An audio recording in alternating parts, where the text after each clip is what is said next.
This is the Puck Junk Podcast.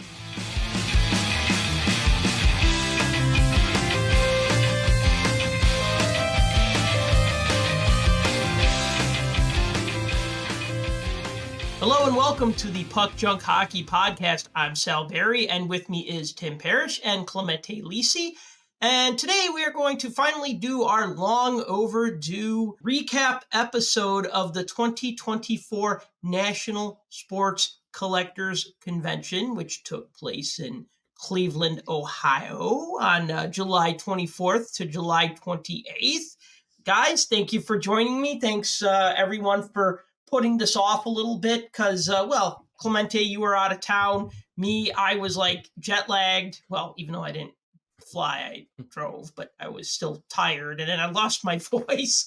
So it's good that we can finally get back together. So, Tim, man, how you been? I haven't talked to you in a while. How's it shaking? Just here living it up in Southern California.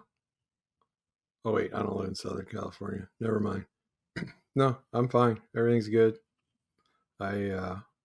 We went on a little weekend trip to kind of recharge the batteries and came back even more tired. So, like typical. But here I am. Not much of a trip, huh? If you come back even more tired. No, I mean, it's just a lot of binge drinking and having fun. So it's well worth it. I don't have many more years of that left. In fact, I don't know that I have many more weeks of that left, but we'll see. Got to do it when you can. And Clemente, how you been? Good. I'm happy to be on the podcast, all three of us. It's been a while. And I got to say, other than the Christmas episode that we've done, the post-national recap is one of my favorites. So I can't wait to get to it. Why is that? Just because you like talking about the Nationals so much? Yeah, I think the lead up to the National, because he loves trade nights. It's all hype leading up to it, but then we actually have something to work with and dissect and criticize. It's kind of like when you throw like bread in a lake of piranhas and everyone just goes for it. Everyone's gonna I think we have a lot of stuff to talk about here today. It's gonna be cool. Do piranhas eat bread? I don't know what they eat, but they, when you throw like food bait, all these fish go to it, right? And it's like, and they tear it apart. I feel like that's what we're gonna basically be doing here today. It's like a bunch of pigeons with a box of French fries. There you go. Yeah, or breadcrumbs. I don't know. Thanks, Sal, for belaboring the analogy. We would drive up to Pymatuning when I was a kid in Pennsylvania, this big lake, and they have like a spillway that comes over, and all the carp like fly over the top, and they're just all caught in the bottom, and people just throw bread in there, and it's just it's a literal feeding frenzy. Exactly. So yeah, I always look forward to the National. I always look forward to talking about the National afterwards. I feel like, a little bit of time has passed. I've had some time to organize my thoughts, in the most recent newsletter, or actually the one that I sent, I should say last week now. So the second to most recent newsletter, I was able to organize my thoughts, talk about what I got, talk about some of the things that I saw. And, the thing is for me, just like being on the other side of the table these past four Nationals, I really don't get a lot of time to look around. Like everything that I do has to be like a surgical strike. It has to be like, I'm going to DA Card World to see if they have extended series.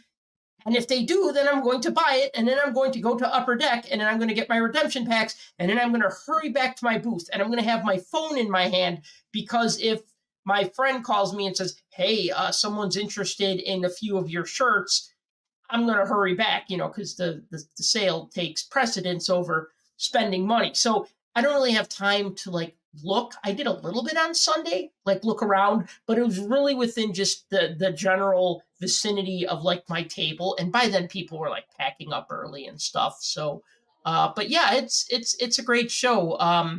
Clemente, you got to experience it. You were doing everything. You were interviewing people. You were writing an article. You were talking to me and Brian, the other guy who was in my booth, while you're also working on an article. Yeah. How you could do that with just concentrate on all of that. But then you also did some shopping. So what was your experience like? Yeah, I can tell from just really day one that it was packed. And and I've been to 3 nationals in a row now, and I feel like it's a steady growth, and then Friday gets busy, and then the weekend, this felt like right out of the gate, Wednesday was very busy. I can tell just by the number of people, foot traffic. I think people organize their vacations around this now. I don't know. People want to be seen at this show. I thought it was packed from day one. Turns out, spoiler alert, that the organizers claim that it was the most attended national. I assume that that's going to be what everyone says every year now going forward, unless it's really empty. I believe them. I think it's true because I was there 2 days and change, and it was like really, really busy even on Thursday. And I'm sure you can fill in the gaps for the weekend. I think it was super busy. Again, it was typical, even though I had never been to Cleveland before, the layout.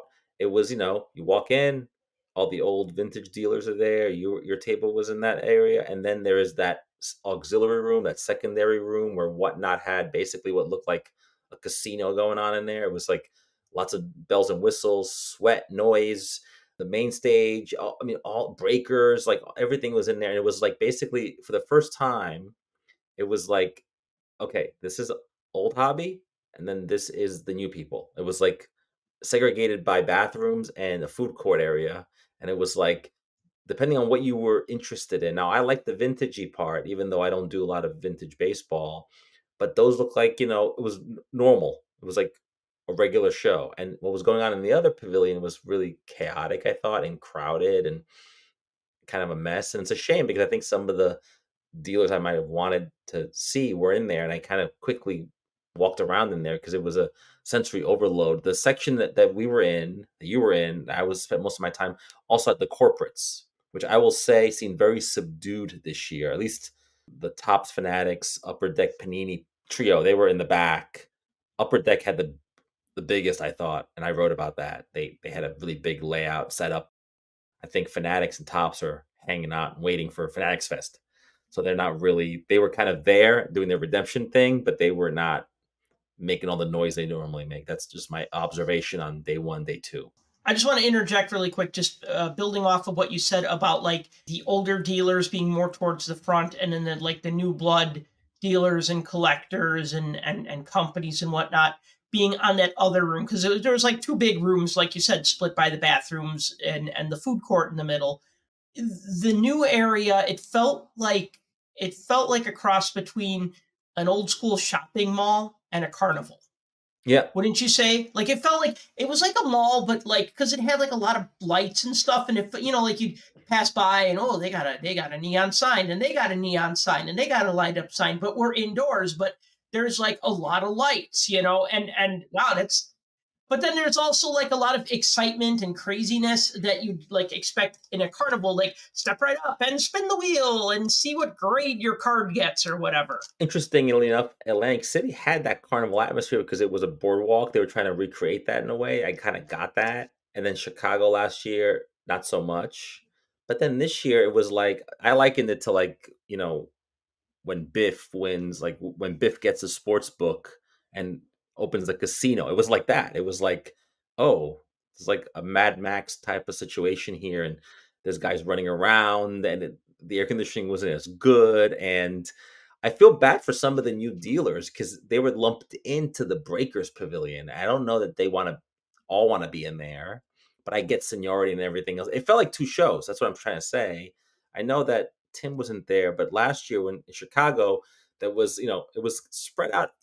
It was odd, but now thinking back, I liked it better than this. This was more like if I could avoid going there, I did. And for large chunks of the show, because I'm like, look, if I go there, I know what I'm going to get, which is just jostled around, and I don't care about the breakers at all. I don't care. The main stage got totally drowned out, and I get it. The National is not interested in having people talk on stage that much, but they have one, and it looked so small compared to what was happening around it. Literally, Whatnot had a setup against the wall that looked like the sports book in Vegas, but it was breakers, and there were thousands of videos on the screen, and you really can't see anything. It was there to give you sensory overload. And so I didn't love that part, but plenty of people did. Obviously they were there and they were enjoying it, and it was really segregated, new money, old money, whatever. So it was interesting. Tim, what was your take on this? Because you're always like, in these years that the National is not in Chicago, well, even when it's in Chicago, you're still pretty much staying up on what's going on social media and stuff. what was your observations about this? Because you would ask like, oh, did you see this? Did you say that? And I'm like, no, I've been, I didn't even have time to like take a photo of myself, tweet it out and say, yeah, day 3 at the National, let's go. Right. Like I didn't even have time to do that. So what was going on? First of all, I didn't even know they had the National this year. So thanks for letting me know. But from an outsider looking in, and really all you have to go by is social media and what anybody would tell you, which again is social media. Crowded, yes. A tale of two shows, like you guys were saying. Yes, I got that. I also got the sentiment that you had a divided way of thinking. You either had people that thought there was way too much ultra modern stuff, and you had a lot of people that felt there was way too much vintage stuff. And I think that goes into what you guys were saying as far as placement of new versus old. You get old up front, you get new in the back. I mean, it happens in Chicago too. Very rarely do you find the first few rows of dealers with, your Connor McDavids and stuff like that. They all have old stuff. So yeah, there was a lot of that.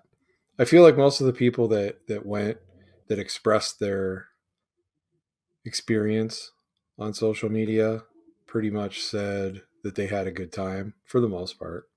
The key thing to shows all the time is meeting up with other collectors and meeting people and seeing friends and all of that kind of stuff. So that's a great thing. I, though, get the impression, and it's a very sobering kind of thing. You guys were talking about the flashy lights and the neon signs and all of that.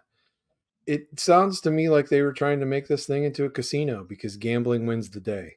It was all about the breaking. It was all about the duck races. It was all about the spin the wheels. It was all about the repacks. Every dealer having repacks, just ad nauseum. That's the biggest impression that I got. I saw an overwhelming majority of that being posted.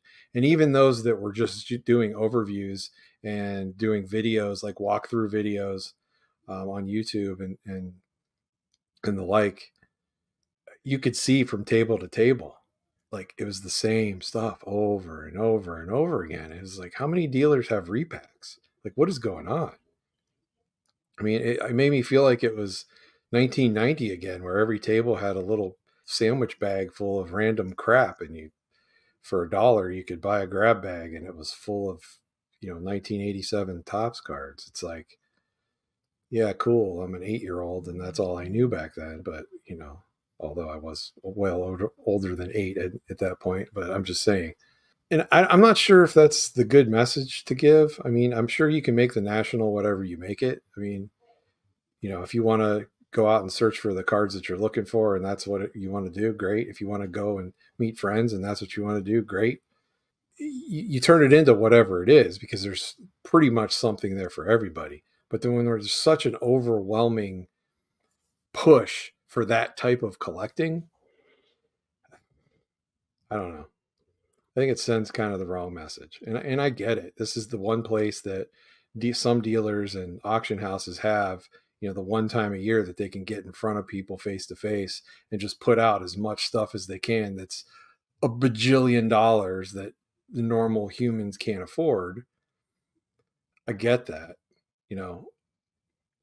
How many times did people put their videos up of walking through the heritage area it looked like a museum with all the stuff they have in there. And I don't know how many times I saw on video I don't know what it was, like a case or a stage or something that had all the Power Rangers on it. Yes. Yep. Did you guys see that? I saw that. And that was not next to where they had the Babe Ruth called shot jersey, which was like the main attraction. But you're right. It had all this. That's the other thing I want to point out. There was a lot more pop culture at this show, I thought, that I ever seen before, like Power Rangers, Star Wars, Star Trek. There were a lot of those Pop Century cards and showcases. Like, I wonder if it's bleeding over into entertainment, into other stuff. And it was interesting that I saw a lot of that. Like, why have a whole Power Ranger setup? It's not a sports thing at all, but it was there. Well, here's the other thing too. I have a lot of people that I follow on X and a lot of accounts that I follow on YouTube. And I don't always watch everything that they put out. But the overwhelming majority of the quote unquote influencers, if we're still allowed to use that word, they're putting out the typical driveled trash that they're programmed to put out. Tops is great. Fanatics is great. Oh yeah, high fiving all the one percenters. And it's like, okay, fine. I understand you're doing this for content and for people to click and watch, and you're trying to get paid and monetize all of your stuff. I get it. So you're doing what you're told. Fine, whatever. There was a big difference in that experience versus the experience of the general collectors that, maybe it was their first time going, or they've only been to one other one, or something like that. So any of the problems logistically, or with, food, or with the fact that the trade nights were actually taking place during the day in the middle of the floor in the food court, and there was nowhere for people to sit, so they were just lining the hallways and the walls of any free space and just pulling all their stuff out like it's their own personal shop, and all of that kind of stuff. Square footage wise, we were told from the beginning when this was being planned that, it's going to be bigger than Chicago. Well, that's fine if it's overall square footage. But again, if your overall square footage is a 3-foot hallway that's stretched for 8 miles, well, yeah, that's bigger. But how many people are going to fit in that? And if it's all spread out and it's all around in different places, that's kind of crazy. And, you got that more from the accounts of like regular collectors that were just there to do their thing rather than the people that were there to push out content. You're right about that, because for those who have been to the IX Center, there's a bottom floor, but that was all VIP. And that too became all like an ongoing trade night. The only good thing about that downstairs was that you could use the bathroom, because like 6 people were using it, as opposed to like 600 upstairs that you can never get in. And so VIPs had that access, or I had a media credential, so I used that and I went downstairs. But it did feel like a lot of tight spaces, hallways. The downstairs is a much lower ceiling and it's not open to everybody. So, the food court, you're right. Like, you could not get food between like 11 a.m. and like 3 p.m. Like, sometimes I would get food at 3 o'clock, or I just would skip it. I just had a big breakfast at the hotel, and I know I wouldn't see food, because you're right. You couldn't get food. And then where would you sit? Because people were using that as a trade area. No one was saying, you're not eating, get out. I saw the signs they posted. A lot of people posted the signs that were like, get out. They're like, for food only. But it wasn't enforced. Let me interject, because I sent you a photo of that, and you said, "Oh, good luck enforcing that." And I also sent a photo of that to my aunt, and she said the same thing. Good luck with enforcing that, right? Like, but what was funny was, like, Wednesday and Thursday, they had that sign up, and they had the signs on the tables, taped to the table. Like, every 3 feet, they had little paper signs that said, "This is for eating only, absolutely no trading or selling. This will be strictly enforced. You will have your privileges revoked. You'll be asked to leave the show. You'll have your pass revoked," or whatever. Okay, by Friday, that sign was gone. I didn't notice that the sign was gone first. What I noticed first was, I don't want to fat shame, but the large man sitting at a corner of a table with a pyramid of Funko Pops. And then in front of it, he had his bro case wide open with all his slabs. So he had like a bro case open with the slabs, and then a backdrop of like Funko Pops. Like, and I'm looking like, wow, this guy has a really nice display for not trading and not selling in the food court. And then sure enough, I looked around and I saw that everybody had their cards out on the table, and it was like open season. So like those first 2 days, it seemed like people were actually eating at the food court. And by the third day, every time I'd walk to the bathroom, I would see that, people had their cards out on the table, and they were, well, I assume trading or buying, selling, whatever. And I think, well, that kind of sucks for the dealers, because they pay a lot of money to be here.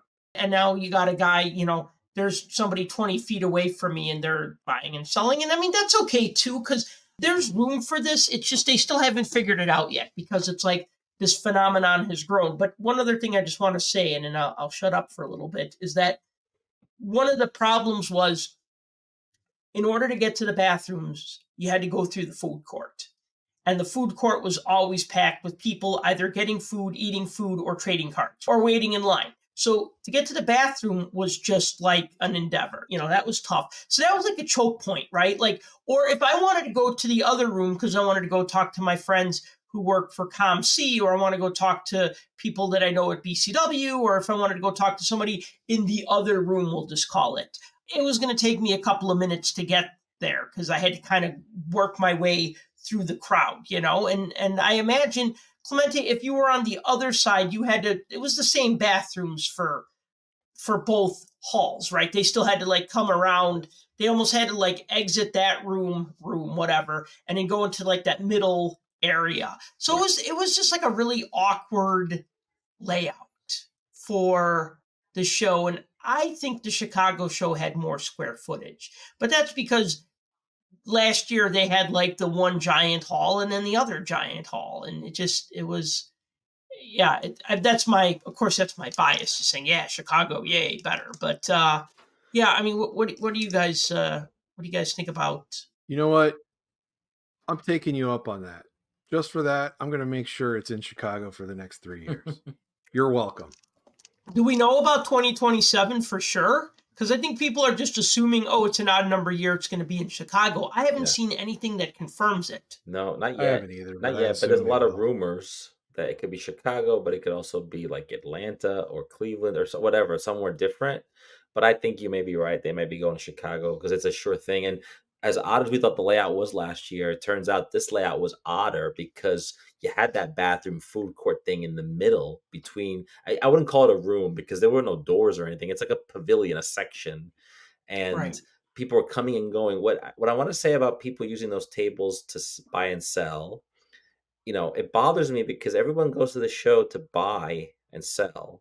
Are there any real collectors there? Because what the National did a couple of years ago was to avoid all this stuff in the lobbies and in the hallways and at the hotels was to create trade nights. So they had one trade night. Now there's a trade night every night, literally. Thursday, Friday, Saturday, 3 nights of trade night.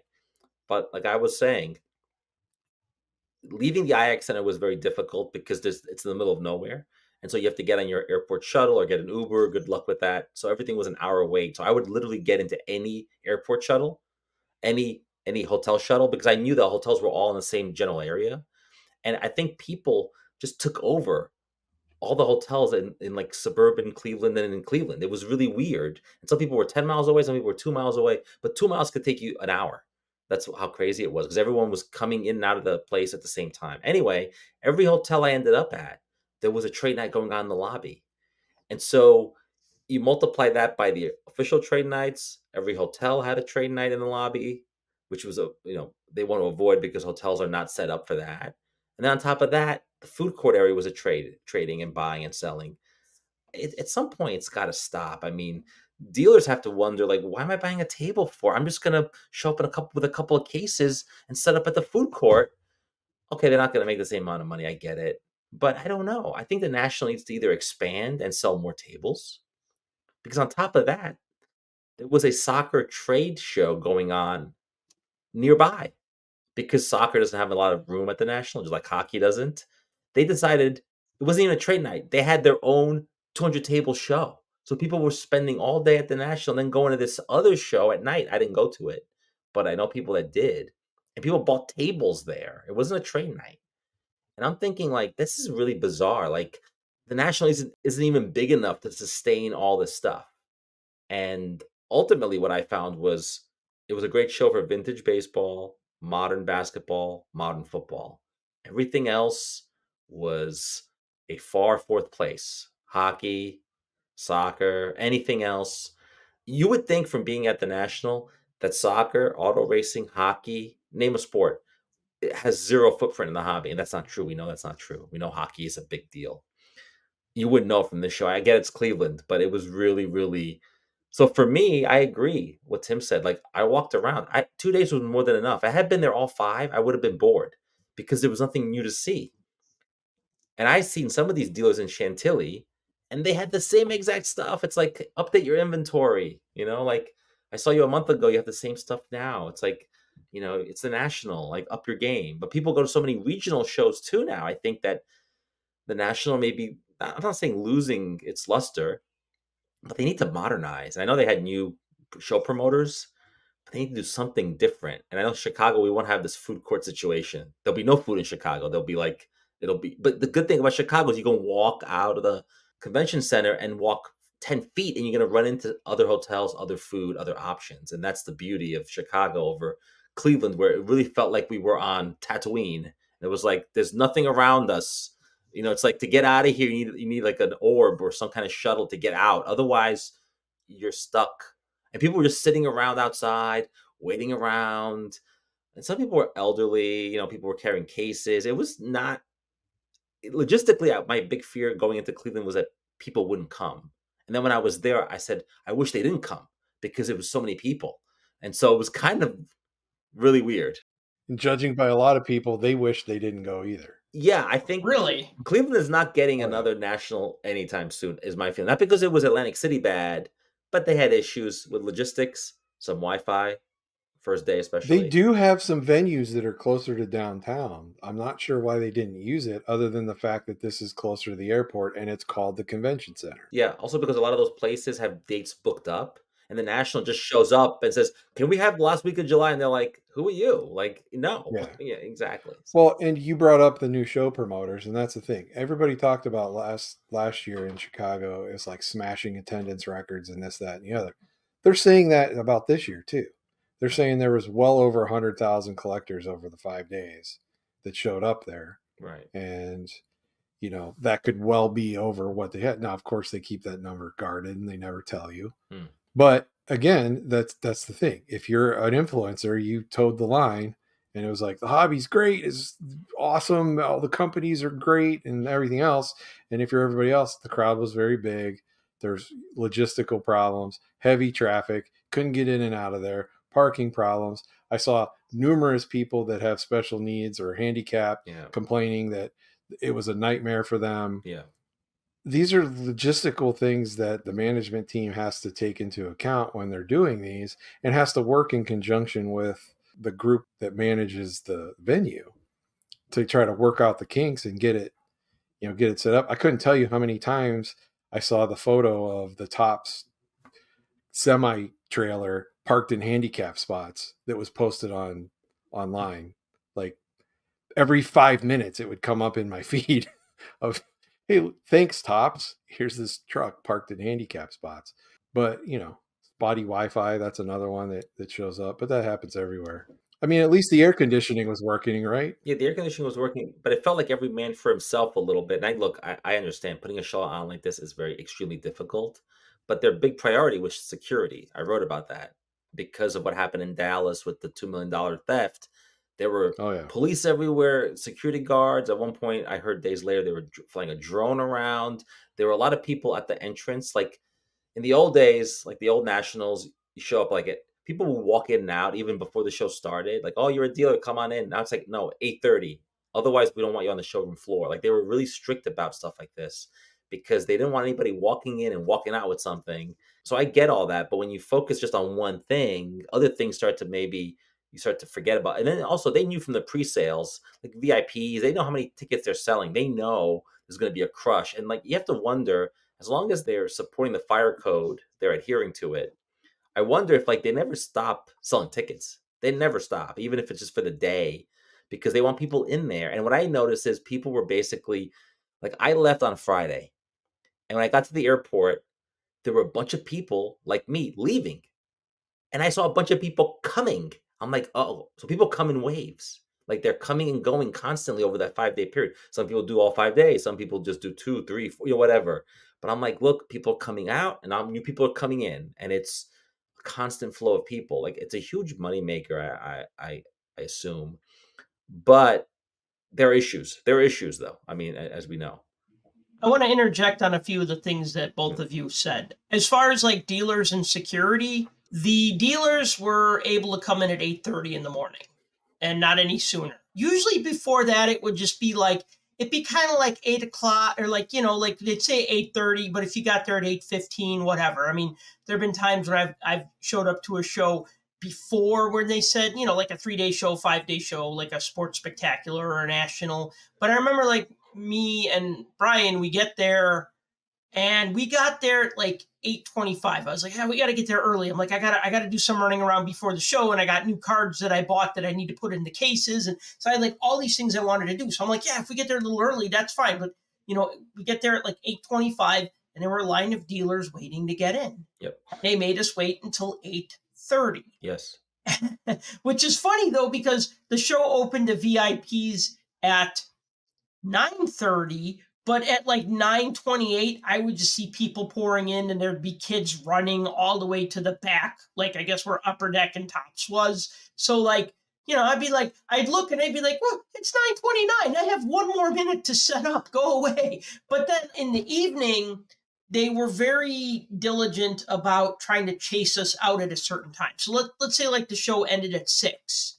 Well, it'd be 6:15. There'd still be people looking at my table, looking at stuff, buying things.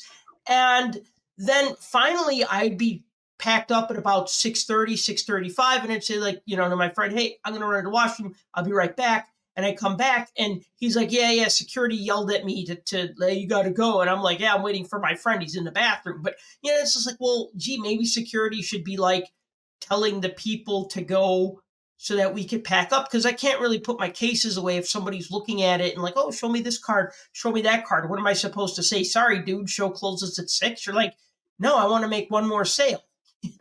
As far as handicap goes, I have an acquaintance. He's another blogger. And he is handicapped. And he said that he couldn't come in the handicap entrance. So that he had to walk all the way around to the other side because they wouldn't let him in the handicapped entrance. He's not in a wheelchair, but he has some mobility issues, right?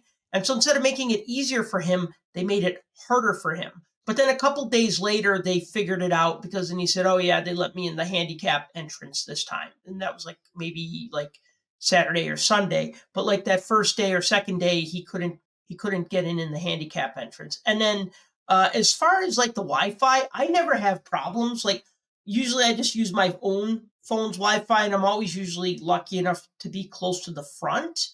But they actually provided Wi-Fi. There was free national Wi-Fi for attendees. And you know what? It wasn't perfect, but it was a big step in the right direction, because 2 years back, it was like, oh, you could pay $30 a day to use the convention center Wi-Fi, because they're thinking it's these corporate types with like $9 million budgets and not these guys, with their cases of cards who don't want to spend that. And I don't blame them. And I think like, look, if you're having a convention and you know that people are comping the cards, and look, who are your sponsors? Companies like 130 Point were there. I think Card Ladder was there. I mean, Collectors was there. So companies that depend on mobile apps for their business were there. So there needs to be Wi-Fi, because it can't be like, hey, download our new app. Oh, sorry, you can't connect to the internet, but you can if you spend $30 a day, right? So I'm glad they did that. That was a long time coming. And it really should have been done 2 years ago. But, this industry is a little slow to catch on. So when they have the show in Chicago next year, the Wi-Fi will probably be better. Maybe they'll put up some mobile hotspots around the space like they do for a Pokemon Go tournament. Like they had one outdoors in Chicago, and they had like mobile hotspots outdoors for that sort of thing. From an outsider looking in, if you cram 100,000 people over 5 days in 500,000 square feet of a building that was built in the 40s, there's going to be problems, right? I don't envy the promoters. I would hate to have to be the one that you can't even enjoy the product you put out because you're dealing with putting out fires constantly, because that's how it is when you put on any kind of show or event or anything. Heck, when I invite people over to the house, I'm just constantly running around. Do you need something? Do you need something?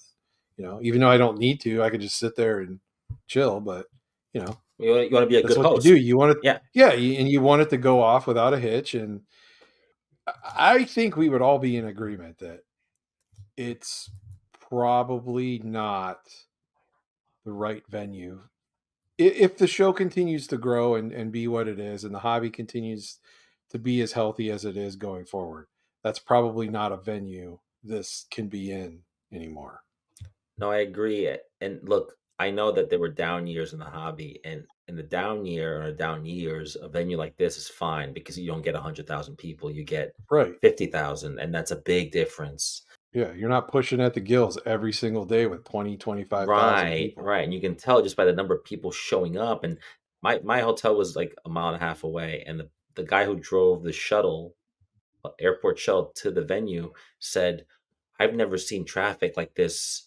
Like this takes 10 minutes, and now it's taking 45 minutes, an hour." He's like, "I've never seen this. I've been doing this for years." He goes, "We have the garden show, we have the dog show, we have the whatever show." And it was like, those are big, the auto show. He goes, "But then this is crazy." And the people not in the memorabilia business, not in the card business, they couldn't believe that this is just sports stuff. Like they could Yeah, not they don't believe get it. it.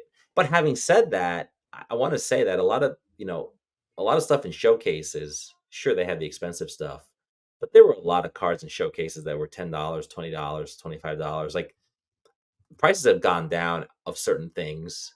So in that sense, I thought, and what I noticed is people were trying to make deals constantly. I know that Sal can talk about this. People on day one were coming. I mean, I was hanging out with Sal a little bit on day one, and people were just coming in automatically asking for 50% off like a card.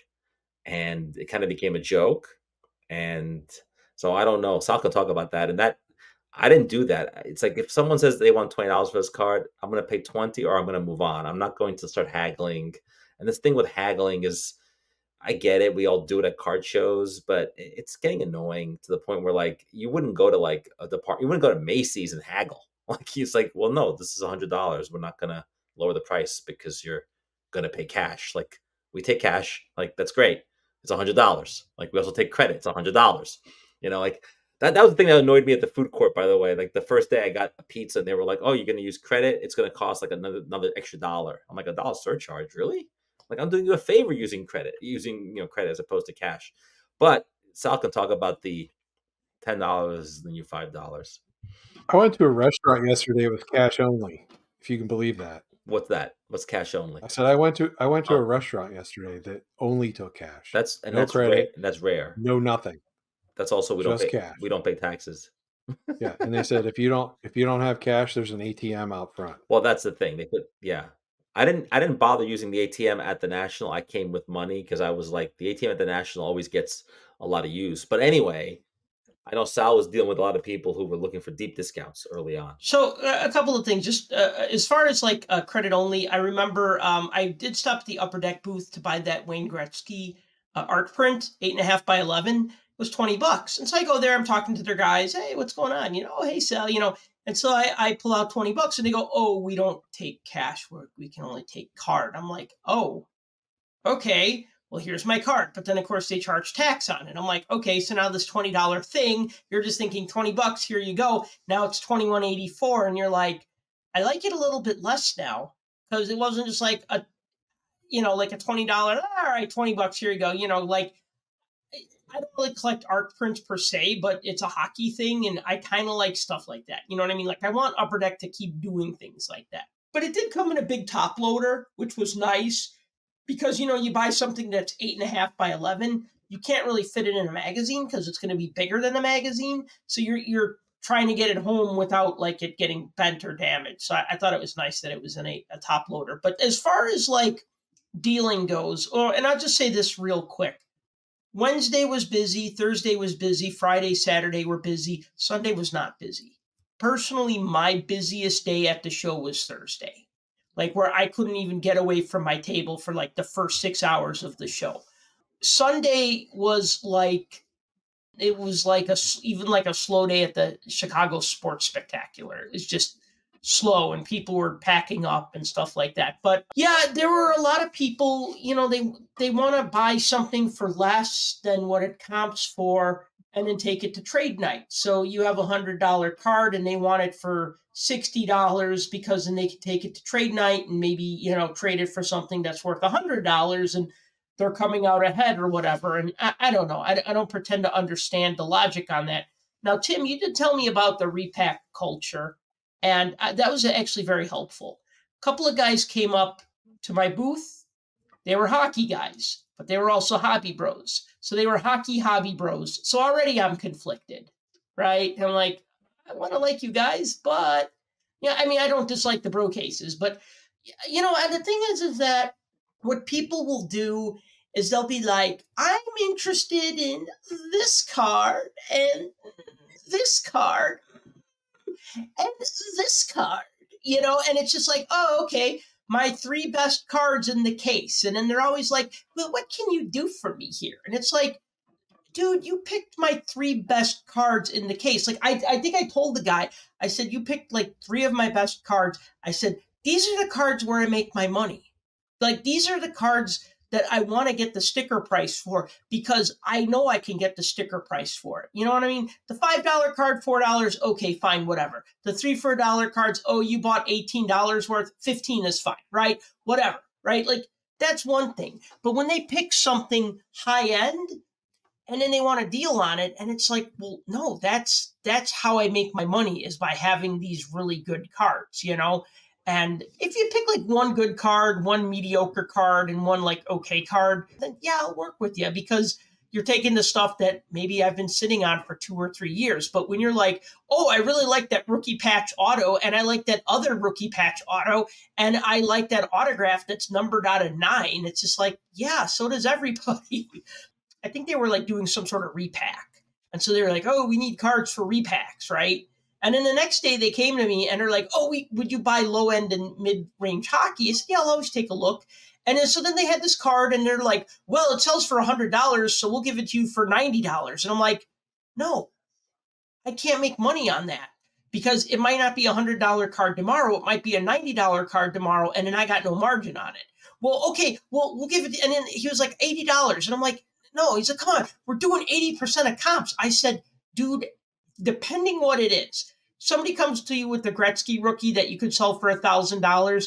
You know what? Yeah, you're going to pay $800 for it because you could sell it for $1,000. So no, you're not going to get your 50% markup. But if somebody comes at me with a bunch of quarter cards and I say, I'm going to give you like a nickel to a dime per card and they get offended, it's like, dude, these are going at not quarter cards, my 3 for $1 box. But you know what I mean? Like, I'm going to be sitting on these forever and eventually they'll sell.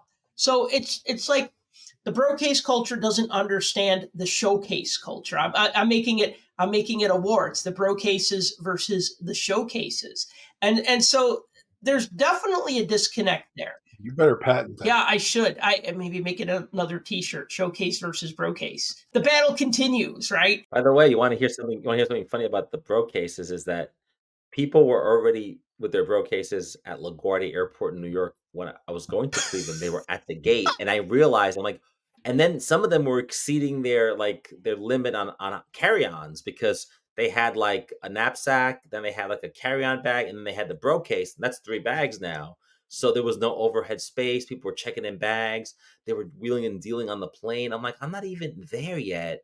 And there's already all this stuff going on. This happened when I went to Atlantic City. I took a bus and people were wheeling and dealing, like waiting for the bus. Wow. And so I guess I'm not surprised that they're doing it at the airport gate, on the plane, driving everybody crazy. People say the hobby is dead. It's not dead. It's here. It's going to be in your face. And I almost feel like the people that have the cases shouldn't be allowed to go to a regular show because they're acting like you know what it's like? It's like if you owned a restaurant and all of a sudden 2 food trucks parked in front of your restaurant and people are like, oh, look, a food truck. It's like, yeah, but there's a brick and mortar shop right here. That's a great analogy. That is a great analogy. Yeah, or ice cream shop. It's like I own an ice cream shop and then a truck shows up selling ice cream in front of my place. It's like, well, I have rent, I have overhead, I have stuff, and you just have a guy driving a truck. Like, yeah, you have overhead. It's a Bob's Burgers episode, by the way. It's not a food truck. It's a guy coming in, like the beer man, coming into the restaurant and being like, well, the beer here is $6, but I'll sell you one for $5. You know what I mean?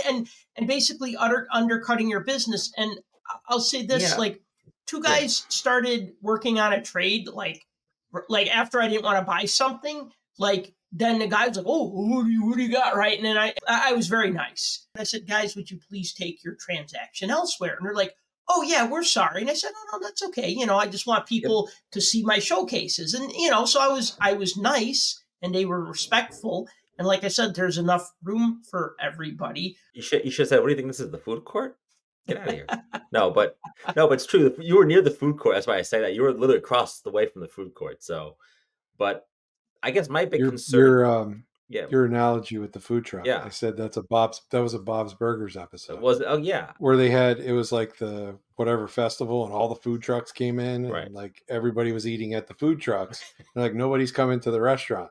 So they went and bought a crappy food truck, parked it in front of the restaurant, and everybody ate at the food truck, not in the restaurant. Yeah, no, I think the problem with the trade nights or the mobile people, I call them, they're on the run with suitcases basically. And with the repacks is you have another sort of two tracks. You have like the traditional business, and then you have this like side hustle business, and the two can't coexist in the same space. I know we sound like a broken record, but we talk about this at every national. We talk about it at every big regional show, and I think it's getting in bits. It feels like it's getting worse because if you're a collector, what's with the buying and selling? You're not a collector then. You're just looking to always upgrade and get the better cars. And then they think everyone around them is just inventory people. It's like, oh, look, Sal's got hockey. Maybe he'll give me 50% off because I got this shiny case. It's like, well, no, he's not a distributor. He's not there to satisfy your need. And basically it's the only business out there where the trade show attracts other trade people who want to buy and sell.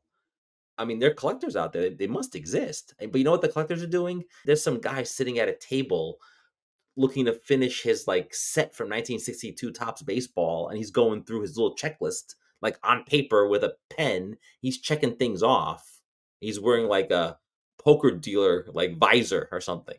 Like that guy is the collector, but he's spending $18 at that table, and then he's gonna go do something else and then leave.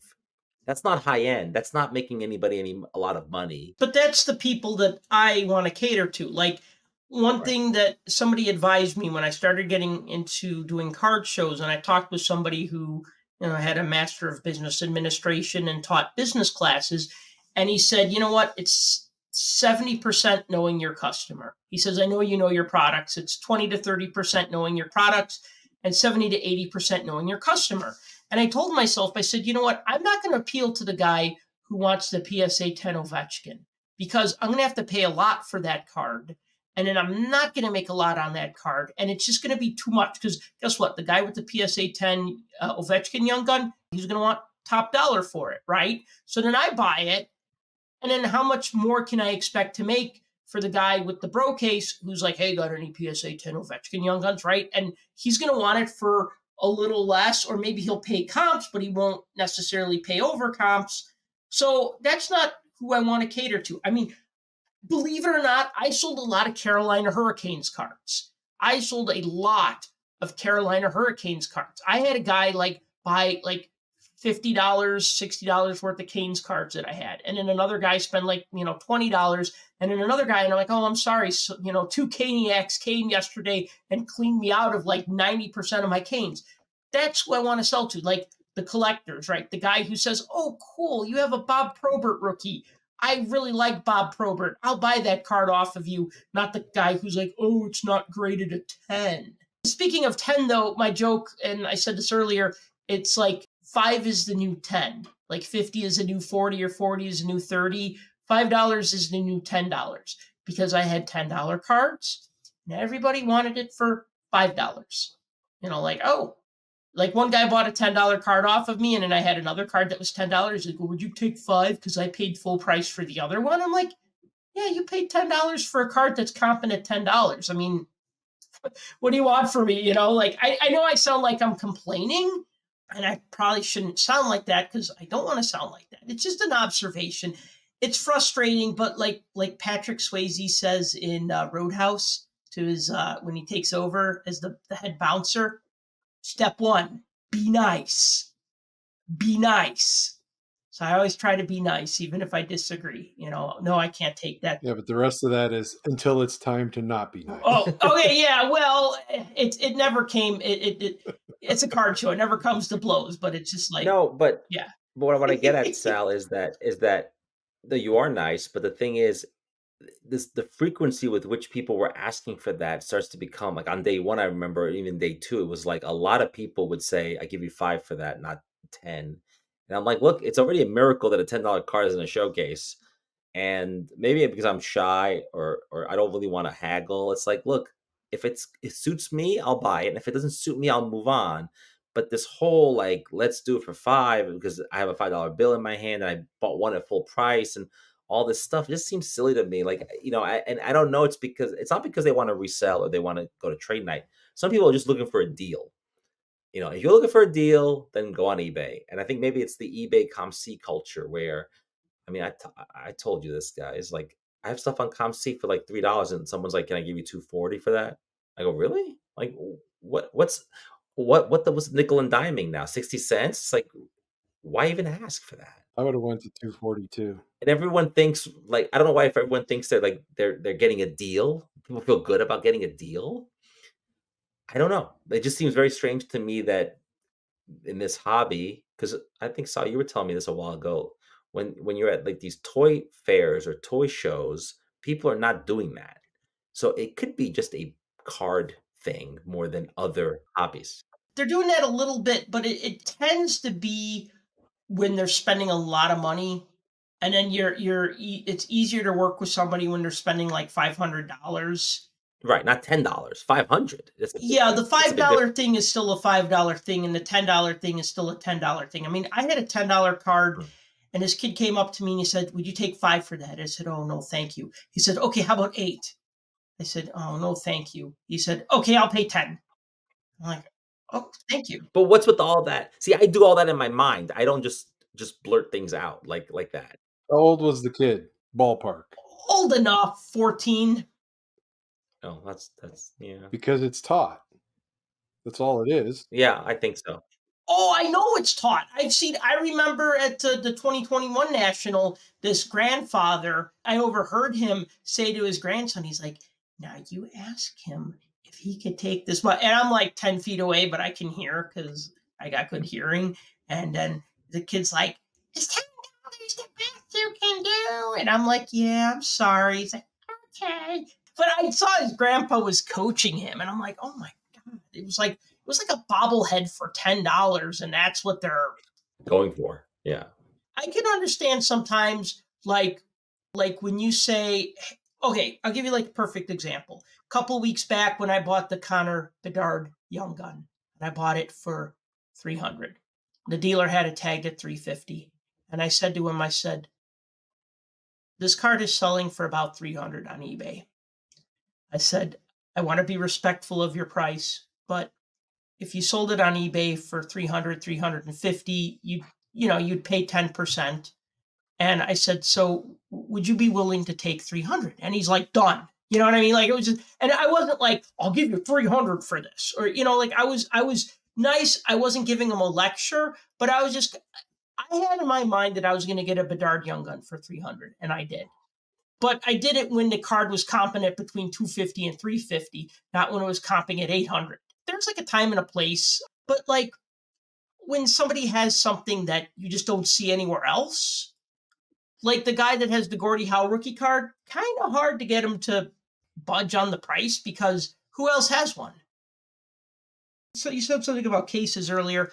I was talking with another dealer like myself, somebody that sets up with someone, and he had a table and he bought some things for me and we were talking. And then I said, "Oh, well, I see you in November," because he's from Chicago. And he says, "Oh, yeah, you'll see me in November." I said, "Are you going to have a table there? Where are you going to be set up at? I'll stop by." "Oh, no. I'm not getting a table," he said. He says, "You know what? It's better for me to just show up with a case and move around and sell cards that way." There you go. There you go. There you go. There you go. You pay your $10 admission or your $15 admission or your $20 admission. Chicago Sports Spectacular, it's like $500 for a 10 by 10 space, or maybe 8 by 8. So you can get VIP for what, $25 a day or whatever, and then you're good to go, and you have access to everything, and you're in, and you'll make all your money back, and then some, and whatever. That's why people are doing it, and it goes back to the conversation we've had before about them cracking down on sharing booth space and all of that kind of stuff. I don't know how they were going to enforce it. Just like, how are you going to kick out all the people trading in the food court? I don't know how you enforce that. How do you kick out the people leaning against the walls? Yeah. I don't know how you enforce that. I think they thought they would have, by doing trade nights, 3 nights out of 5, and they've done that for a few years now. They thought they were going to quell it, but I think it's not working. You know what it reminds me of, given the casino analogy? It's like if you go to a casino and people are like falling asleep there, like the degenerate gamblers, the security guard will like jostle you and go like, get up, you can't sleep here. It's almost like the same thing. It's like security should be like, you cannot sit on the floor. This happened in Chicago. Remember in the main entrance, Yes. people were set up on the floor, on the rug, and they were doing whatever. They were buying and selling cards, and it was weird. And I'm like, there's another show happening in the here. lobby.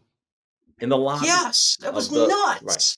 Yeah, over by that little coffee stand at Yes, the bottom of the where the escalators. Starbucks is. Right, exactly. Yeah. And it's like, you shouldn't be able to sit on the floor. It's like a fire hazard. People are trying to get around you. And day 1, day 2 wasn't there, but the weekend, I remember, it became a big thing. I initially thought it was a protest, actually.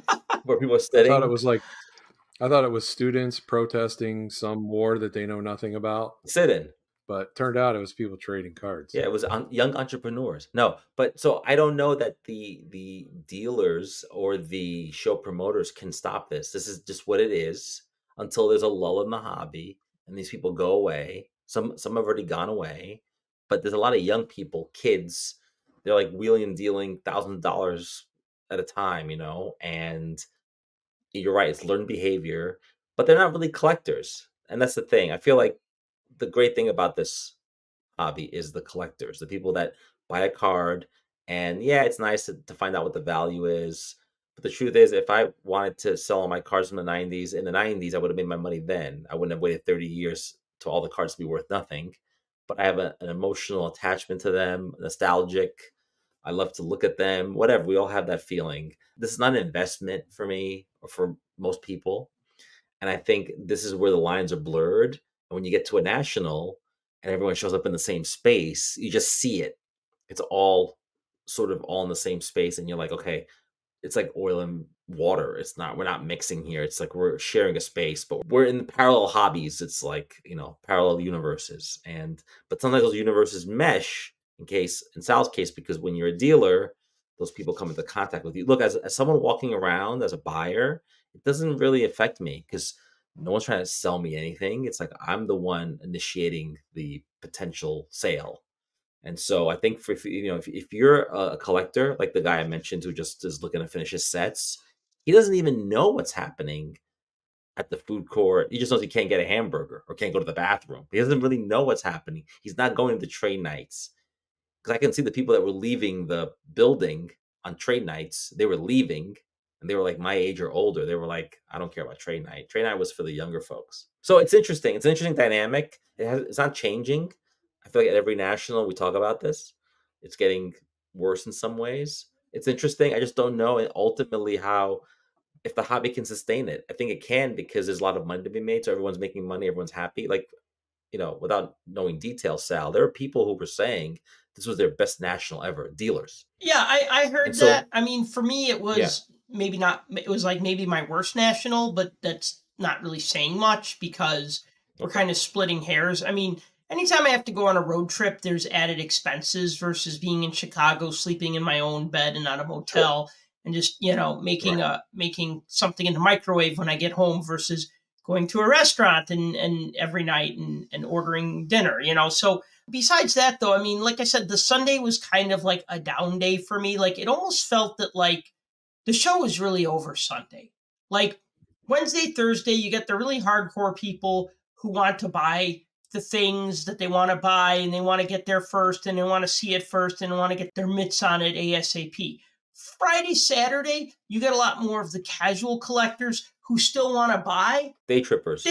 Yeah. A lot of people came on Friday or Saturday and they said, this is my first time ever coming to a national. And I'd say, oh, are you coming for all 5? Nope, I'm just here for today, right? I just want to see what it's about. I used to collect cards or I like cards or whatever, right? But like, it feels like Wednesday, Thursday, you get your real serious people. And then like Friday, Saturday, those serious people, they're doing other things or I don't have what they want or they're getting autographs, so that's like part of it. But then you had like the more casual collectors. But then by Sunday, it kind of felt like people just like doing last minute stuff. I feel like the day trippers didn't really come out on the Sunday because it's like a shorter day. Right. I could be wrong about that. I'm sure all walks of collector were there on Sunday, but it was slow. it was slow. It was like a lot of people leave Sunday morning. Like they go to the airport Sunday morning. I remember I did that last year at the National. Like Sunday was like a travel day. I wasn't gonna bother because look, you're not gonna see anything you haven't seen at that point. Right. Like nothing new's popping up on Sunday morning. And even like the corporates start to kind of, fade, and the autograph guests, whatever. It's the whole thing starts to fade away, and they know that. And so, and this idea that Sunday is the best day to look for deals, I don't know if that's true anymore. I think a lot of dealers are going to say, I'm packing my stuff and I'll bring it the next show. Right. I'm not like retiring after the show. I'm not selling my inventory. Like I'm not going to give things away. Maybe wax wise, maybe, but not individual cards for sure. Yeah, no, like big bulky stuff. Yeah, but I'll give like for instance, this one guy wanted this card. He's like, do you have a young gun of Sergei Bobrovsky? And I said, I do, but I don't know if I want to sell it because it's kind of not a super, like, I probably paid more than what I could sell it for now, so I'm not really looking to sell, you know what I mean? And I was just being honest with them. And I said, but I'll see if I could find it. I couldn't find it. I misplaced it. But in my case, I had another Bobrovsky rookie card. It was serial numbered, rookie card, $30. Guy says to his son, you want the card? The son's like, yeah. And the dad's like, okay. Then he whips out his phone. So already I know I lost the sale. And then he's like, I can get this here for $20 on eBay. And I said, you do that. I said, oh, well, then you should buy that. He's like, I could get this one on eBay for $20.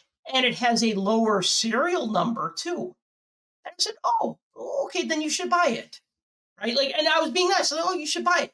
He's like, you really want me to buy the one on eBay? I said, well, if it has a lower serial number and you like that one better, then that's the card you should buy. He goes, well, I mean, you wouldn't give me this one for 20? I said, no, I have some money tied up in this card and 30 is my price. And I'm like, but on eBay, you'd have to pay tax and shipping. He's like, well, it's free shipping and I live in Florida, so there's no tax. I'm like, oh, well, then I guess he's got me beat. Then why are you here? Why are you here? Then why is this conversation continued longer than I want it to? I say good day, sir. Yeah, no. Be nice. I say good day. Be nice. Until but that's the time to not be nice. Sal, but I want to interject to say one thing. So anyways, he didn't buy the card, and that's fine because you know what? Like he kept saying like, well, right, like, well, would you take 23? And I'm like, no, I'm sorry. And here's the thing. I know Bobrovsky had a good season up until like the last 3 games of the Stanley Cup Finals or the last 4 games, but I'm not going to give it away. It's a good card of a good player, and it's fine. Eventually, it'll sell, or I'll lower my price. But this was not the time to do that. No, but what I want to say is that sometimes I'll pay 5 or 10 over comp, and only because I find out later. But often I'll say, you know what? I want to support the dealer because I want them to come back. I don't want the guy to be like, I'm not making any money. I'm out of here. Like someone like you who has a lot of hockey, I'd love to see you come back at every show or every national. So if it's an extra $10, hey, you know what? It's $10. It's not like $1,000. So you give the guy an extra, sure, I can get it for $20, but I'm getting it in hand now. I have it. I'm happy, as opposed to eBay. Otherwise, don't go to the national. Stay at home. Create all your eBay alerts and spend 8 hours on eBay and buy everything you like, and then wait a week for it to all come in the mail. And if that makes you happy, great. But you cannot interact with human beings at a show if this is what you want. And maybe that's what it is. Maybe it's the buy it now, the best price offer, the ComC thing, the eBay thing. Maybe it's all that spilling over into reality. And that's, when the internet and the reality blur, because like Tim was saying, this conversation was going on a little too long. Like, you really want me to buy this card online? Like you were daring him. No, like, I wasn't daring him. He was daring me. I know, but like, he was like, you want me to buy it? I'm like, if that's what you want, to buy that one, like. Right. I think he thought, I would have been like, can I see your phone a second? Yeah. Bye. No, but I think he thought he was giving you like an ultimatum. Like you were going to be like, oh yeah, you're right. It's $20 so you can make the sale. You don't care because it's a long game for you. You're not like looking to sell everything you have in one show, but they want to buy it immediately. So the FOMO's on them, not you. You're like, look, someone else will come by tomorrow or in a year from now and they'll buy this card for 30 and that'll be that. And so whatever. One card that I had tagged at 80 and I had it tagged at 80 for a couple of shows and people were offering me 30, 40, $50. And I said, no, that's okay. I said, I comped it on eBay. it's going for between 80 and 110. So I was taking the low end of that. I didn't feel right about 100, 110. I thought 80 seemed like the right price to me. Some guy walked up. He said, "That's my favorite player. I don't have that card. Here you go. Thank you very much." And it made his day. So it made my day too. I mean, again, it's not about squeezing every dime out of every person, because if you do that, that's just a soulless existence, and that's no fun. Look, I tell people, I'm a collector too. And one thing I've actually said to people at toy shows, as nerdy as it is, but they always like it, I'll always say, from my collection to your collection. And they always smile about that. Like, yes, this was my Soundwave Transformer figure that I had in 1984. Now it's your Soundwave figure. You know what I mean? Like, my collection to your collection. And they always get a chuckle out of that, right? Because, I like this stuff. I like these things. But yeah, man, it gets a little grating sometimes. Like, oh my God, you're gonna like stomp me over, a couple bucks or I went to a show about a month ago and I bought 2 Derek Jeter rookie cards. I bought the Topps version, which I always wanted because I think it's very iconic. Clemente, you remember Derek Jeter on the Yankees, of course. I think you're a Mets fan. Of course. No, I'm a Yankees You're fan, a but Yankees you fan. talk about the card where he's standing there with the green background. Yeah, with the baseball diamond. He's rookie. got the post, right. Sure. Okay, I wanted that card. Somebody had it for $10. I just said, boom, thank you. I want this card, right? I look it up on eBay later on. It's like selling for $4. But you know what? I got it for $10, but I don't care. It made the dealer's day. I've bought other cards from that dealer before that I thought that I got an incredible deal on. And sometimes the dealer would say, be tagged at 15. He goes, you know what, 10's fine. Or I'd buy a few things. He goes, just give me 20. So I was just buying this one card, and it was like the one baseball card that I really wanted was a Jeter rookie. Another dealer. He said to me, "Are you looking for anything?" I said, "Oh, I mainly do hockey." He's like, "I only got a little bit of hockey." All right, take a look, right? And I said, "I'm looking for a Derek Jeter rookie card." This is before I bought the Topps one. And he said, "I think I only have the Pinnacle one." And he found it and he looked at it. I said to him, I said, "You know what? I really want the Topps one, but I like you, so I'm going to buy this score one." I said, I can, there's room in my meager baseball collection for more than one Derek Jeter rookie card. So he had it tagged at like $12. He gave it to me for $10, and then he threw in the hockey cards that I wanted. And I didn't say, "What can you do for me on this?" I just said, "Well, I'll just take these 3 cards." And if he said 15, I'd be like, "Okay, fine." It's $15. We're not talking about like a $500,000 purchase where there's a little bit of wiggle room. $10, $15. I mean, shows cost money. Gas costs money. Setting up costs money. Hiring a babysitter or a dog walker costs money. All these things that you need, these expenses that you incur when you do a show cost money. And I think that like the brocase culture needs to respect that a little bit. Like, I got a hotel room. I'm buying food every night. I'm paying for a table, and you just try to give people that little bit of respect. Again, I know I sound like a real negative person on this podcast, and I feel like I'm preaching to the choir because I feel like most of the people who listen to the show are like, yeah, that makes sense. And I think anybody with a brocase is probably not listening to this show. And if you are, welcome. Like I said, this hobby is big enough for all of us. Well, one of the biggest issues at the National was some tables were so deep with people I would skip over them and then hope while making my rounds, go back to that table to see if they had anything good. And oftentimes it was just like a lot of shiny basketball and football, but some tables you couldn't even get a look in. You were like, wow, and the aisles were really wide. I'm trying to say some positive things about the National because it was a positive experience for me. And the aisles were wide and the setup was nice. Some tables were really busy. Some tables were not. And so whatever, honestly, at a big show like that, there's something for everybody. But I know it's Cleveland, but the hockey offerings were really poor. The hockey signers, there was one. So signer, you mean? Signer. I mean, there were like 4 fake Olympians there. The bobsled team from Cool Runnings. There were 4 of them, and only 1 hockey player. Like, I know it's Cleveland, but you have an entire region there between Ohio and Pennsylvania, and people travel from all over the country and the world to go to this. You don't tell me you can't get more signers, and there'd be more interest. And maybe it's because they're competing with the Expo or with other regional shows, but that's disappointing. Did the Upper Deck trot out anybody? Not that I know of. They had an autograph guest, but it wasn't a hockey player. Oh, but I just want to say, actually, sold a lot of Blue Jackets cards as well. Well, that makes sense. The fact that I sold out of Hurricanes cards, or nearly sold out of Hurricanes cards, was funny. But the usual suspects, the Crosby cards sold, my Rangers cards sold well, a few Blackhawks, really just Bedard sold. But then like anything Columbus Blue Jackets sold. So there are hockey fans in Ohio. No, they're there, and they're the kind of people that are niche. They're looking for. They go to a national because, like, oh, such a big show. If they don't have it here, it doesn't exist. I hear that all the time. It's not true. There's lots of things they didn't have that do exist. They're on eBay or elsewhere. I just feel like I wish there was more space for other sports, because you would think the hobby is dominated by vintage baseball and by modern football and basketball, and maybe it is, but there's got to be more to it than that. And I felt like the other thing I noticed was a lot of the dealers had the same things. Like the vintage people all had the same vintage cards and all the football and basketball. So even if you're into those sports, I felt like maybe you're price comparing or shopping, but there was the same stuff because everyone's gravitating towards the sure thing stuff.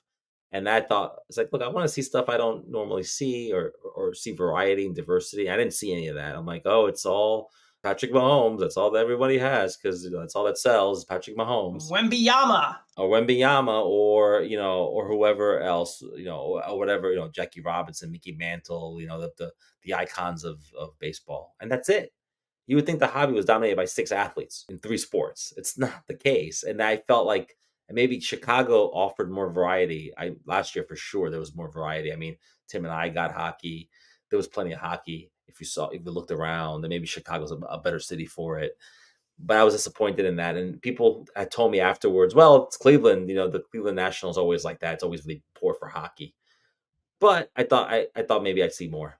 I think like one thing that I heard people say in regards to Cleveland and Chicago for the National is that people said, they'd say to me, I'm tired of the National being in Chicago.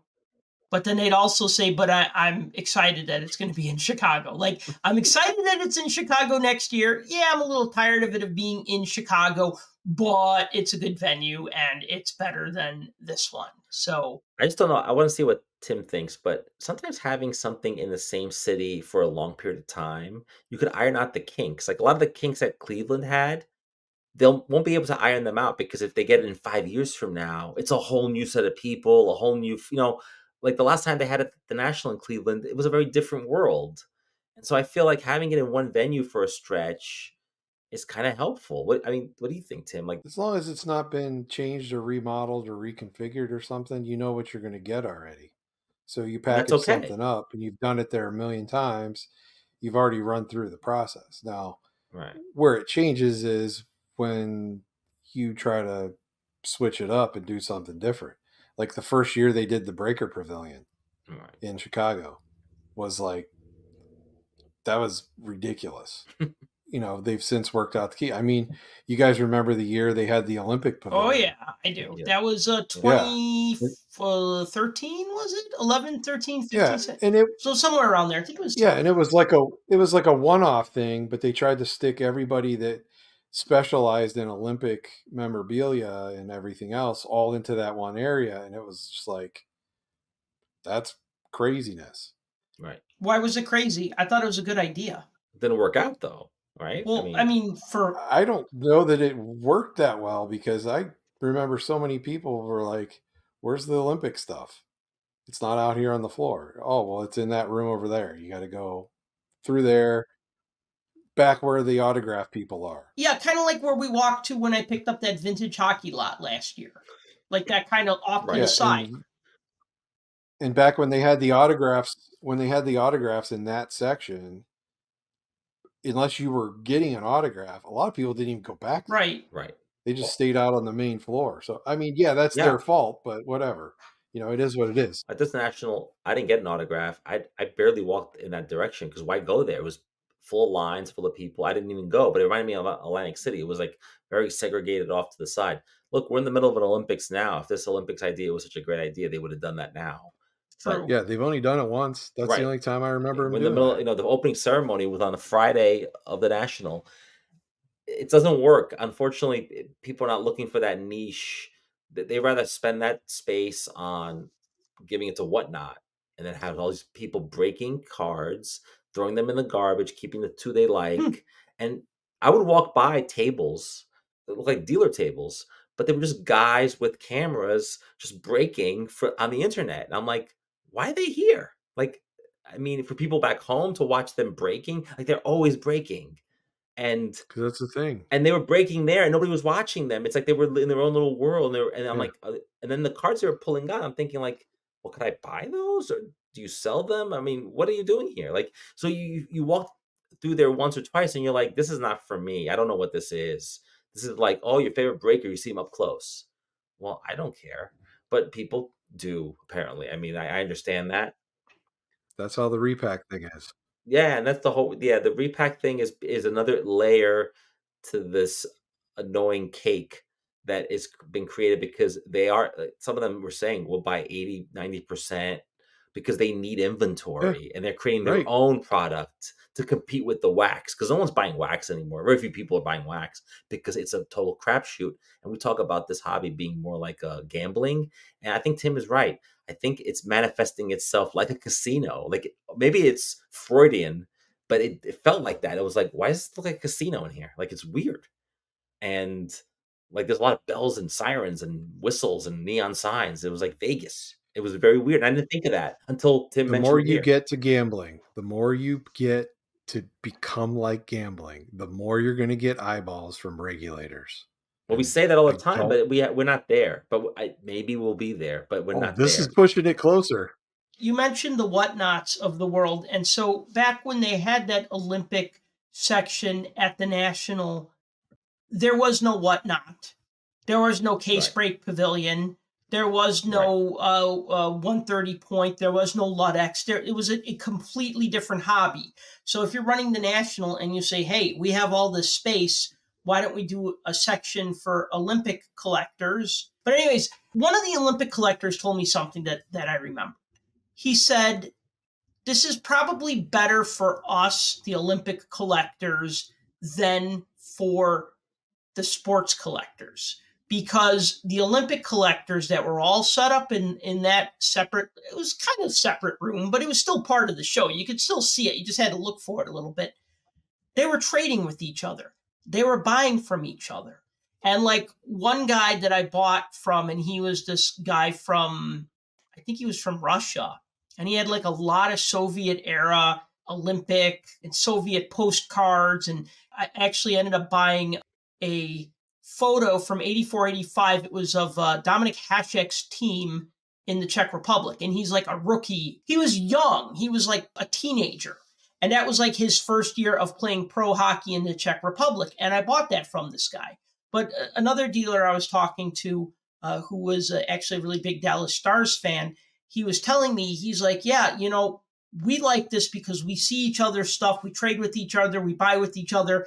This is kind of good for us. And maybe not the people who are buying baseball cards. They're maybe not going to look at our tables and buy anything from us, but that's okay. So for them, it was a good show for their little Olympic village within the National. Well, given the crowd I saw in the other pavilion, there is demand for the whatnots of the world, and that's not going away anytime soon because that's a big part of the hobby. And so we have to live with it. It's just that it makes a National less interesting to me because if I'm only going to stay in one half of the show and not the other half so much, I'm limiting myself. It's a much smaller show now. And that's the thing. And so, and then you put the corporate booths in the back of that area. And now, unless you're a vintage baseball guy or gal, you're not now. It's like, why do I go to the National? I can go to a regional show. They're just as big in some cases, or they're smaller, but they're big. They have great signers. I can go to the Expo in Toronto if you love hockey. Like, there's other avenues. And what I'm saying is, I think the National needs to look at the world. You know, we'll see in a couple of weeks with Fanatics Fest what that offers to the hobby. It could be a gigantic dud, or it could be this amazing experience. And given how big the regional shows are getting and Fanatics Fest, the National may need to wake up a little bit and say, okay, we have to offer people something here that they're not getting everywhere, because otherwise the audience is cannibalized. Because look, a lot of people I saw at the National, I've seen at other shows. So it's the same people going to a lot of stuff over and over again. So there's that too. It's not 100,000 new people. It's not 10x the hobby. like Fanatics Fest. Fanatics' dream is that people who love sports suddenly will wake up and say, I have to buy cards. I have to buy memorabilia. I got to buy this signed autograph, this poster.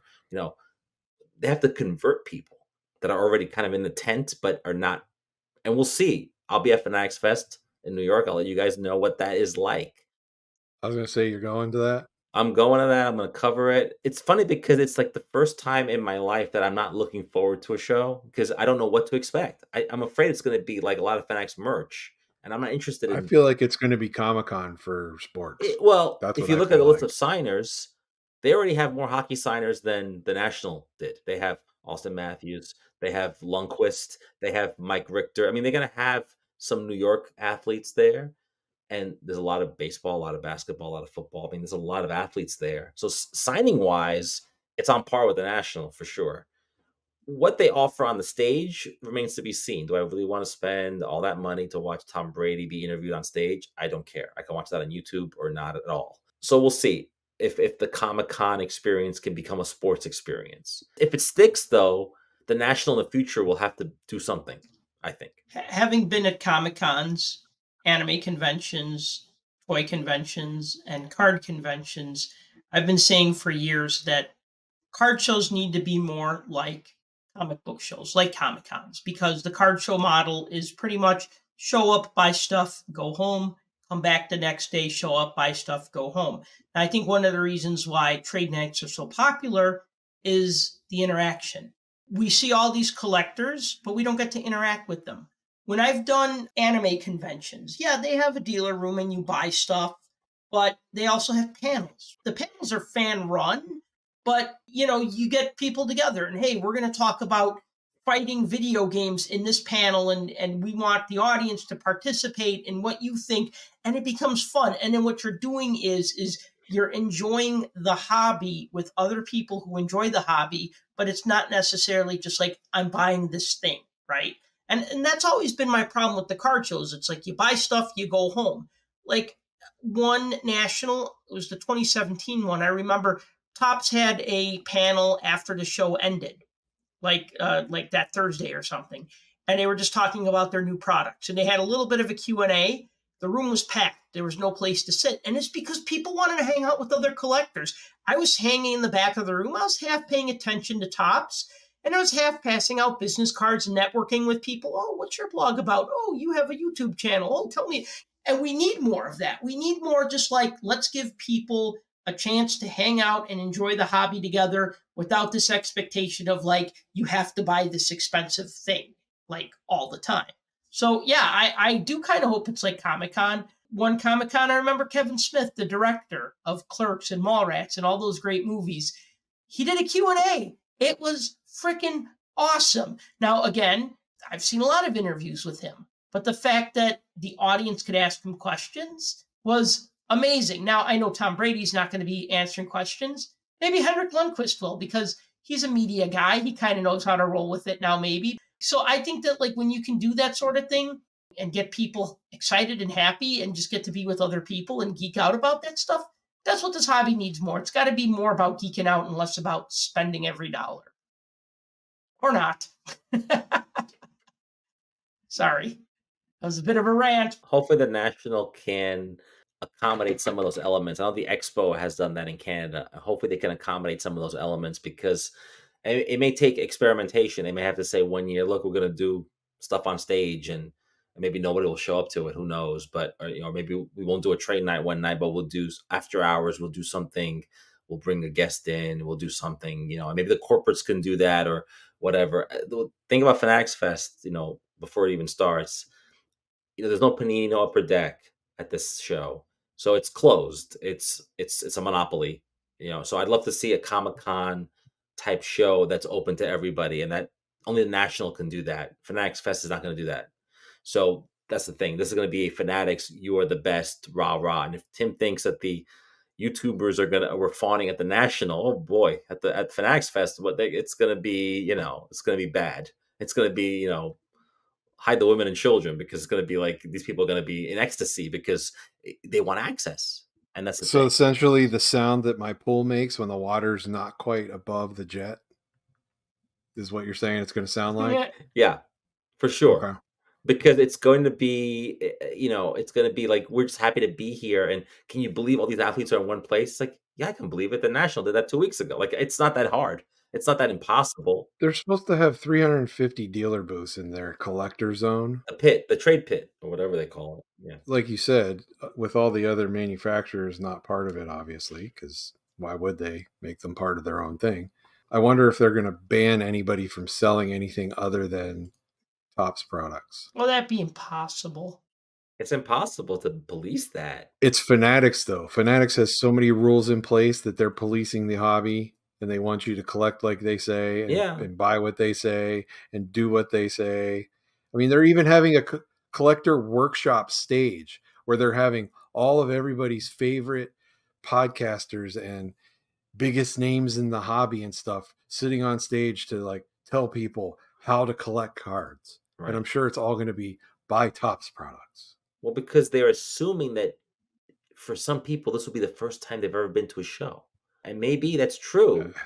But if this is your first show ever, it's going to be really weird. Like the fact that to learn how to collect, you don't need to learn by going to a workshop at Fanatics Fest. That's just awkward. Like we have the internet, people. Like people who left the hobby who came back, they figured it out. They went to YouTube, they went to shows, they talked to people, and eventually they educated themselves and figured out, oh, they have number cards today and relics and this and that, whatever. It depends how many years you were out of the hobby.